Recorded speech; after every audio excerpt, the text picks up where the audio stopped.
नमस्कार, स्वागत है आपका जन टीवी उत्तराखंड में। आपके साथ हूं मैं सदफ फातिमा। खबरों की ओर बढ़ेंगे हेडलाइंस के साथ।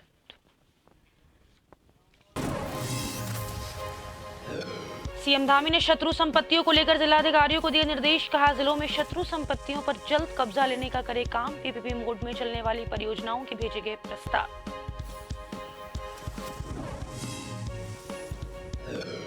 प्रदेश में अवैध कब्जों को लेकर और ज्यादा सख्ती। सीएम धामी ने दी एक बार फिर सख्त कार्रवाई के निर्देश। विशेष समुदाय की बढ़ती जनसंख्या पर जताई चिंता।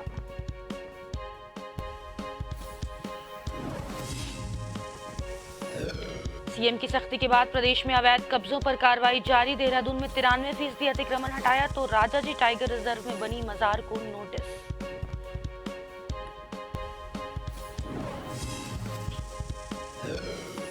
उत्तराखंड में 2024 के लिए तैयारियां शुरू। विपक्षी दलों की हुई कांग्रेस मुख्यालय में बैठक तो सीएम धामी बोले, कांग्रेस मुद्दविहीन। केंद्रीय मंत्री भट्ट ने किया फिर से बीजेपी सरकार का दावा।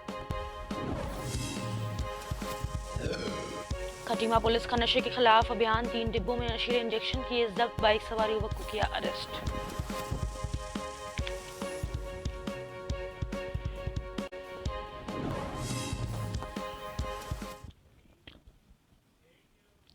और अब देखेंगे खबरों को विस्तार से। सीएम पुष्कर सिंह धामी ने सभी जिलाधिकारियों को निर्देश दिए हैं। सीएम ने शत्रु संपत्तियों को लेकर जिलाधिकारियों को निर्देश दिए। जिलों में शत्रु संपत्तियों पर शीघ्र कब्जा लेने का काम करे। वहीं पीपीपी मोड में चलने वाली परियोजनाओं के प्रस्ताव भेजे जाए।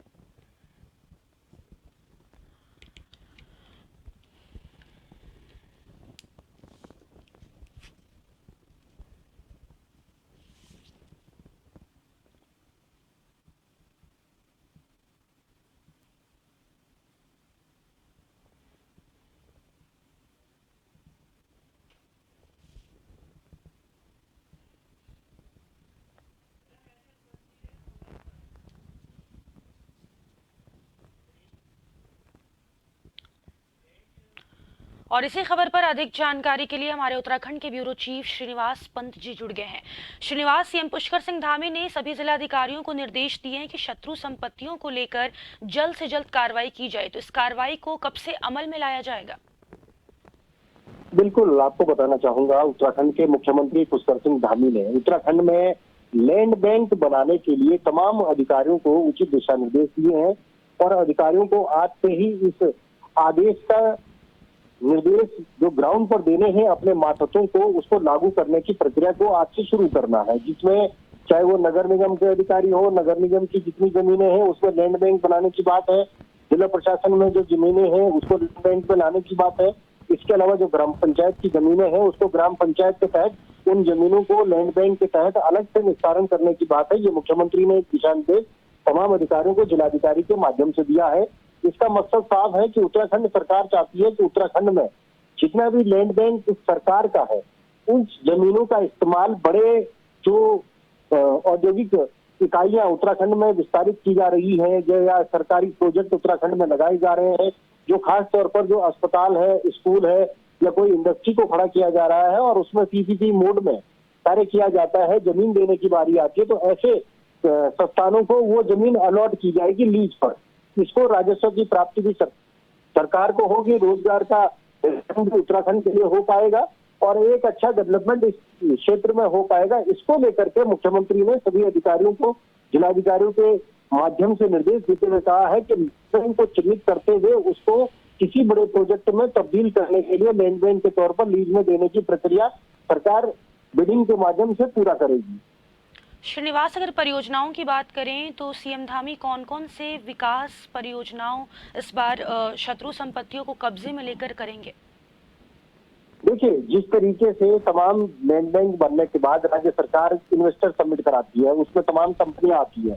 कंपनियां जब उत्तराखंड में आती है तो उनकी सबसे पहली प्राथमिकता होती है कि उनको एक अच्छा जो लैंड है, जिस तरह की उनके लिए पानी की व्यवस्था है, लाइट की सुचारू व्यवस्था है, जहाँ पर ट्रांसपोर्टेशन की व्यवस्था अच्छी है, इंडस्ट्रियल एरिया में आता हो, वहां पर सबसे पहले पर उन्हें वो जमीन दी जाए।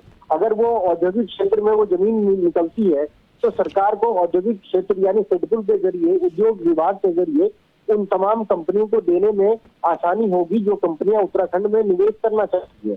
इसके अलावा सरकार जब अस्पताल का उच्चीकरण या अस्पताल को विस्तारित करना चाहती है, मेडिकल कॉलेज बनाना चाहती है या कोई दूसरा प्लांट लगाना चाहती है और वहां पर जो कंपनी है वो पीपीपी मोड में सरकार के साथ सहयोगी बनती है और उनको लैंड बैंक के जरिए सबसे बड़ी जमीन लीज पर चाहिए होती है, तो सरकार ऐसी तमाम कंपनियों को भी या तमाम ऐसे प्रोजेक्ट पर भी उस जमीन को लीज के जरिए आगे बढ़ाती है। इसी को लेकर के मुख्यमंत्री ने दिशा निर्देश जारी किए हैं।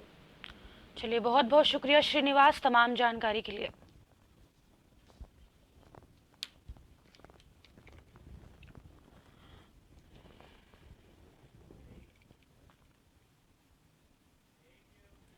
मुख्यमंत्री पुष्कर सिंह धामी ने एक बार फिर अवैध कब्जों के खिलाफ और सख्त कार्रवाई के निर्देश दिए हैं। सीएम धामी ने कहा कि जब तक पूरे प्रदेश में सरकारी जमीनों से अवैध कब्जे हट नहीं जाते तब तक अतिक्रमण की कार्रवाई जारी रहेगी। वहीं मुख्यमंत्री धामी ने एक बार फिर विशेष समुदाय की बढ़ती हुई जनसंख्या को लेकर चिंता जाहिर की है।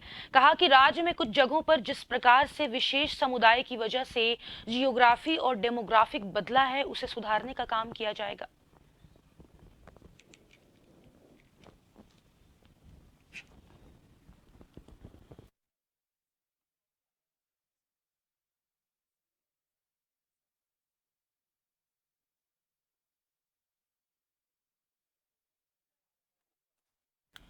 उत्तराखंड में एक तरफ भाजपा ने आने वाले लोकसभा चुनाव को लेकर अपनी तैयारी शुरू कर दी है, जबकि इसके विपरीत विपक्ष में बैठी कांग्रेस ने भी अपनी भाजपा को हराने के लिए अपनी नई रणनीति के तहत अन्य विपक्षी दलों को एकजुट करना शुरू कर दिया। कांग्रेस की अगुवाई में सभी विपक्षी दलों ने कांग्रेस मुख्यालय में एक बैठक भी की। विपक्ष की इस एकजुटता पर सीएम पुष्कर सिंह धामी ने कहा कि कांग्रेस मुद्दाविहीन है और जिन राजनीतिक दलों के साथ वो बैठक कर रही है उनका भी कोई खास जनाधार नहीं है।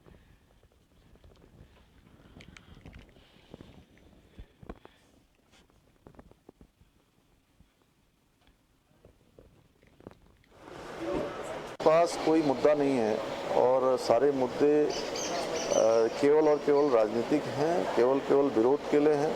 आज पूरा देश फिर से मोदी जी को देश का प्रधानमंत्री चाहता है, क्योंकि लोगों ने देखा है आज अंतर्राष्ट्रीय स्तर पर किस प्रकार से भारत का मान बढ़ा है, भारत का सम्मान बढ़ा है, स्वाभिमान बढ़ा है, भारत की पहचान बढ़ी है। वैश्विक स्तर पर भारत को एक मान्यता जो मिली है वो मोदी जी के कालखंड में हुआ है। केंद्रीय राज्य मंत्री अजय भट्ट हल्द्वानी पहुंचे। मंत्री ने कहा कि 2024 में प्रधानमंत्री मोदी के नेतृत्व में एक बार फिर देश में भाजपा की सरकार पूर्ण बहुमत से बनेगी। उन्होंने कहा कि भाजपा दुनिया का सबसे मजबूत संगठन है, जिसमें बूथ स्तर से कार्यकर्ता मजबूती से काम करते हैं। बूथ अध्यक्ष बनाए जाने के साथ ही अभी पार्टी में पन्ना प्रमुख भी बनाए जा रहे हैं। लिहाजा कार्यकर्ताओं की बदौलत और देश के पारदर्शी विकास और योग्य नेतृत्व के चलते एक बार फिर से 2024 में देश में मोदी जी की सरकार बनेगी।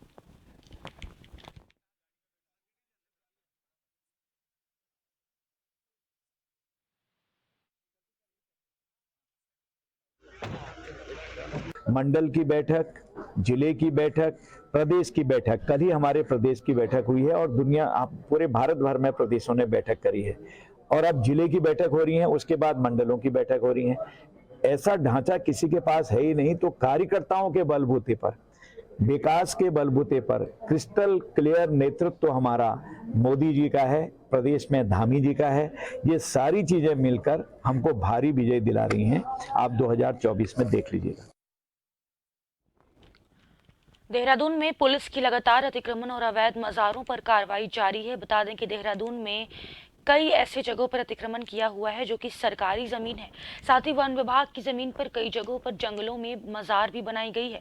इसी तरह के अतिक्रमण को हटाने और अवैध मजारों को तोड़ने का काम जिला और पुलिस प्रशासन लगातार कर रहा है।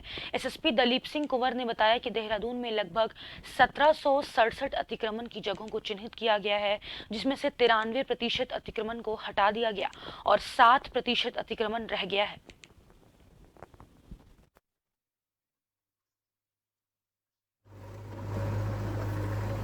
अतिक्रमण के संदर्भ में बात कहूँ तो अभियान से पूर्व और अभियान के दौरान हम लोगों ने लगभग 1767 ऐसे जगह चिन्हित किए थे जिनको हटाया जाना है। इसमें से हम लोगों ने 92.90 बल्कि 93% कही है, अब 93% अतिक्रमण हमने हटा दिए हैं। केवल 7% अभी बाकी रह गया है, जो कि आने वाले हफ्ते 10 दिन में हटा देंगे हम लोग। मुख्यमंत्री पुष्कर सिंह धामी के सख्त निर्देश के बाद पूरे प्रदेश में सरकारी संपत्तियों से अवैध कब्जा हटाने की कार्रवाई बड़े पैमाने पर की जा रही है। वहीं धर्म नगरी हरिद्वार में सरकारी संपत्तियों पर बनी अवैध मज़ारे और मंदिरों को हटाया गया। हरिद्वार वन विभाग द्वारा हर की पौड़ी के समीप राजाजी टाइगर रिजर्व में स्थापित प्राचीन श्री पंचमुखी हनुमान मंदिर के साथ हरिद्वार इंडस्ट्रियल एरिया के समीप राजाजी टाइगर रिजर्व में बनी मज़ार को भी नोटिस दिया गया है। इसको देखते हुए हरिद्वार जिला प्रशासन कोई कोताही बरतने के मूड में नजर नहीं आ रहा। वहीं जिलाधिकारी धीराज सिंह गरबायल ने अधिकारियों के साथ बैठकर दिशा निर्देश दिए।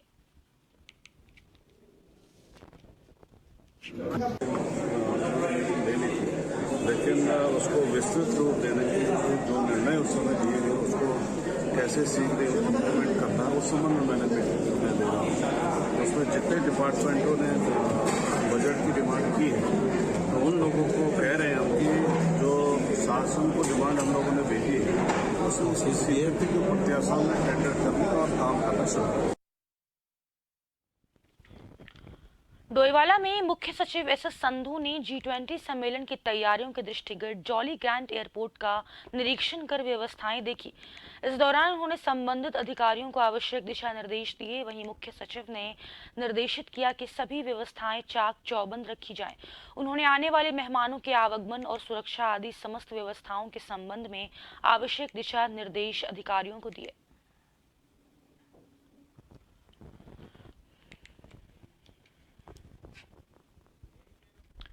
अब बात करते हैं G20 समिट की, जहां पे विदेशी मेहमानों का जॉली ग्रांट एयरपोर्ट पर आगमन हुआ है। विदेशी मेहमानों का जॉली ग्रांट एयरपोर्ट पर जोर शोर से स्वागत किया गया। वहीं सांस्कृतिक नृत्य पेश करके विदेशी मेहमानों का भव्य स्वागत हुआ। बता दें कि 2 देशों के प्रतिनिधि जॉली ग्रांट एयरपोर्ट पहुंचे हैं।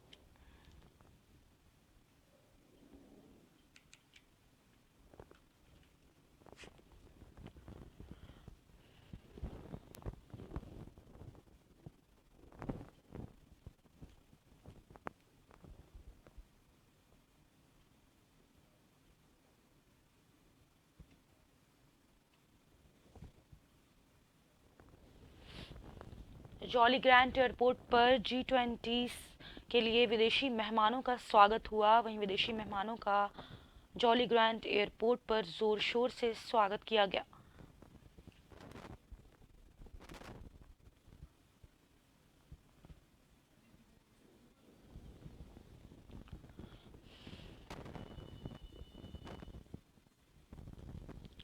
बता दें कि 2 देशों के प्रतिनिधि जॉली ग्रांट एयरपोर्ट पहुंच चुके हैं।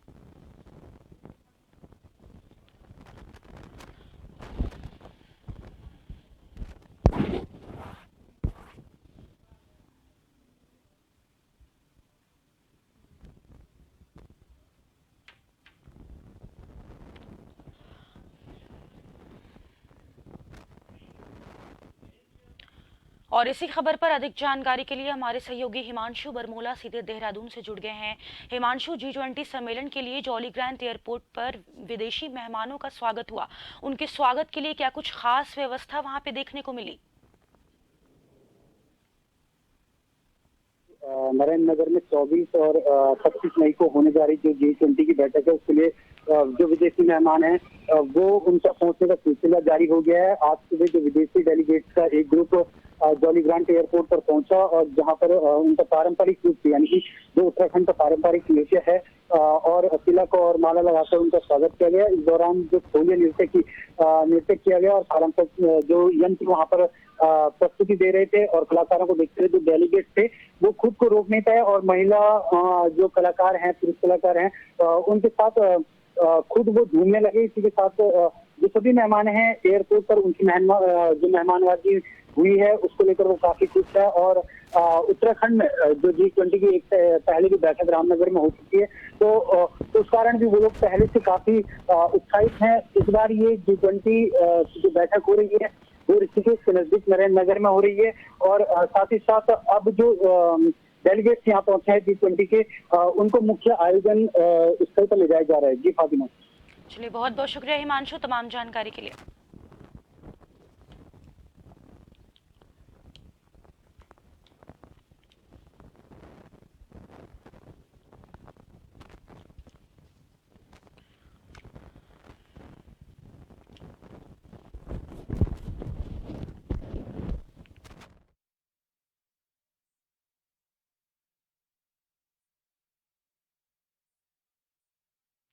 एक छोटे से ब्रेक के लिए रुक रहे, फौरन लौटेंगे, देखते रहें जन टीवी।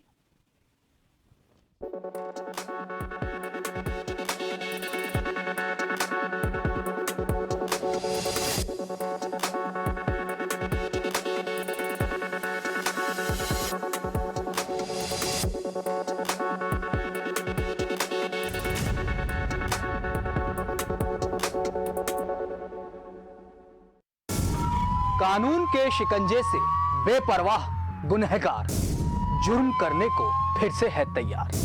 रात के सन्नाटे को चीरती इन मासूम चीखों में छिपा है जुर्म का कोई गहरा राज। हम बारीकी से करते हैं पर्दाफाश ताकि आपको कर सकें खबरदार।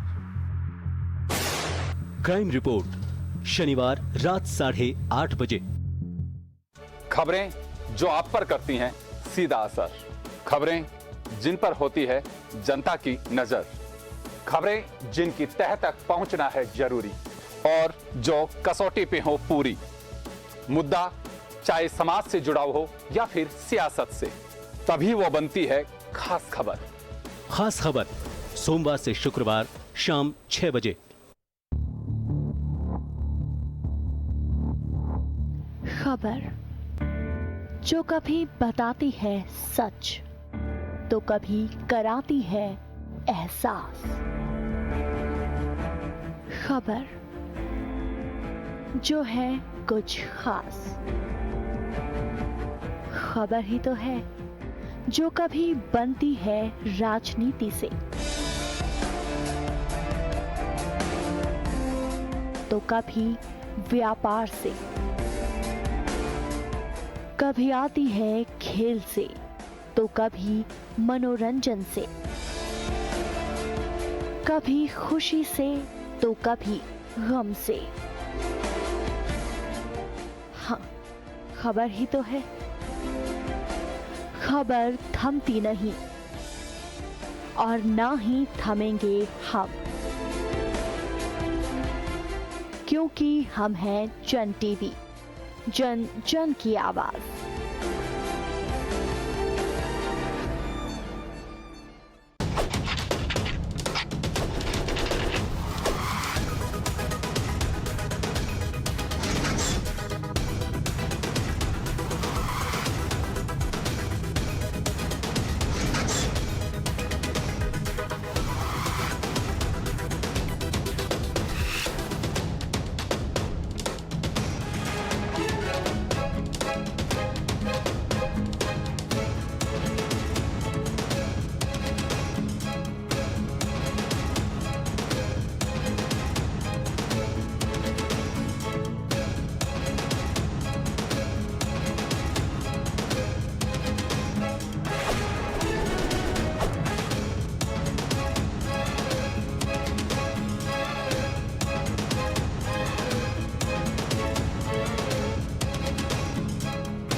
ब्रेक के बाद एक बार फिर से आप सभी का स्वागत है। बढ़ते हैं मौसम की ओर, जहां पे प्रदेश में आज से मौसम का मिजाज बदलने वाला है।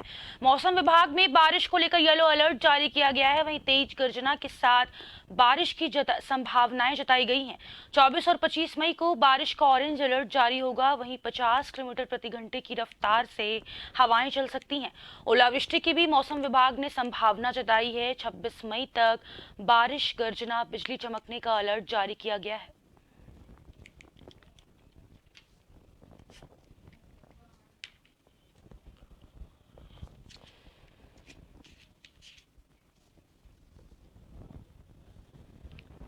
प्रदेश में आज से मौसम का मिजाज बदलेगा। वहीं आपको बता दें कि तेज गर्जना के साथ बारिश की संभावनाएं जताई गई हैं।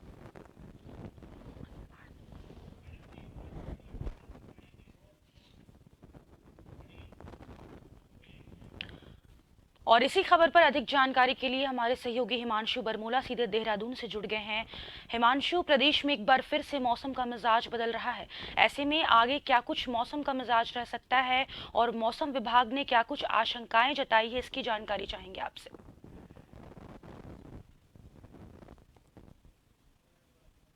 रूप से फातिमा, आज एक बार फिर मौसम उत्तराखंड में मौसम का जो मिजाज है करवट बदलने वाला है।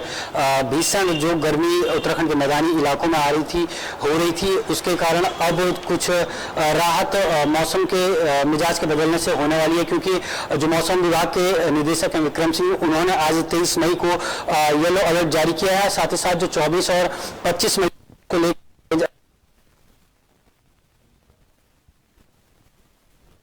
के तक रहने वाली है और साथ ही साथ जो उत्तराखंड के जिले हैं वहां पर बारिश होने वाली है।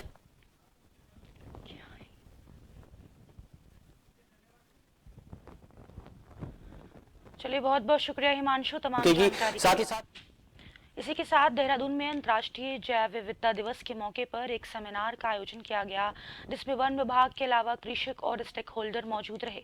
बता दें कि इस बैठक में कृषकों और स्टेक होल्डरों के बीच MOU साइन हुआ। वहीं जैव विविधता को नोडल बोर्ड बनाया गया।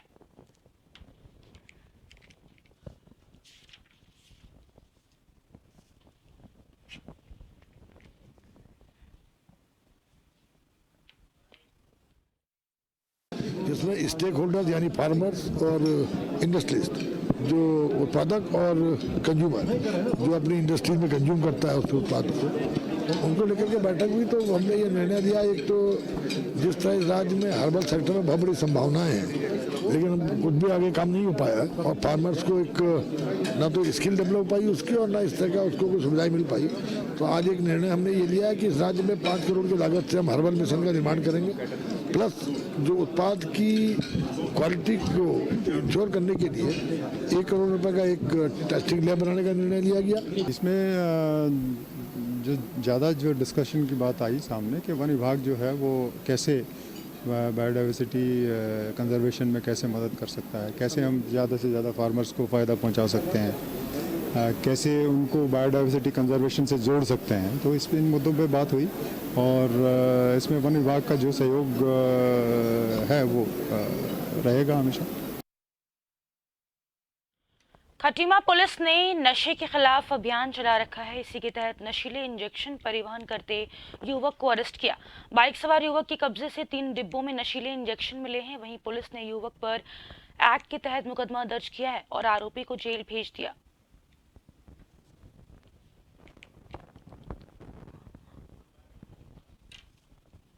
श्रीमान वरिष्ठ पुलिस अधीक्षक महोदय की निर्देशानुसार नशे के विरुद्ध चलाई जा रही कार्रवाई की तरह दिनांक 20/5/2023 को अभियुक्त विजय कुमार पुत्र टीकाराम निवासी वार्ड नंबर 8 अमाउंट के कब्जे से 211 नशे के इंजेक्शन बरामद हुए और इसको एनडीपीएस एक्ट के तहत जेल भेजा।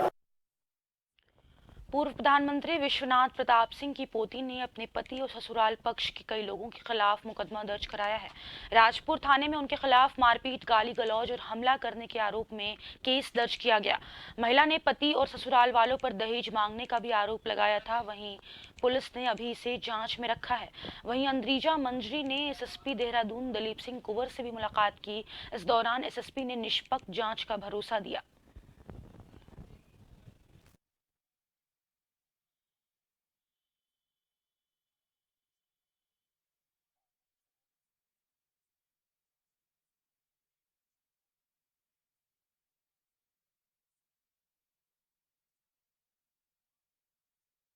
मैं मुख्यमंत्री जी धामी जी से मिली थी और उन्होंने मेरे को आज यहाँ दिलीप सिंह जी से मिलवाया आज, और उन्होंने दिलीप सिंह जी ने बहुत समय दे के हमसे कहा कि ये पूरी जो समस्या है उसका देखभाल उसका मैटर को देखेंगे और बताएंगे कि नेक्स्ट स्टेप्स क्या है। उन्होंने हेल्प फॉरवर्ड किया है हमारे लिए। जो भी कंप्लेंट्स हैं उसके बारे में जानकारी करी। उनकी बहन भी हैं, वो वकील हैं बाय प्रोफेशन, उनसे भी मैंने बात की और उनके एक कंप्लेंट से संबंधित जो बिंदु हैं उस पर मेरी चर्चा हुई है और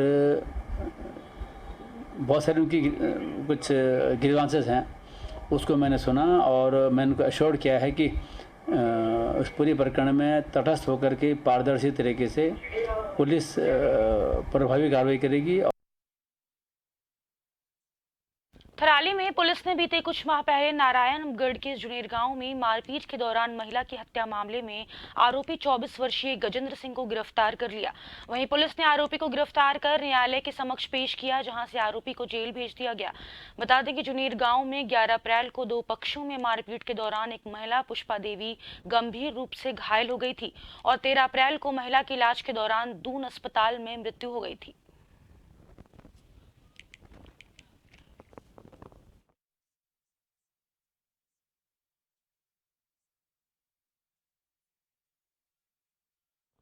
और इसी के साथ जन उत्तराखंड में बस इतना ही। मुझे दीजिए इजाजत। नमस्कार।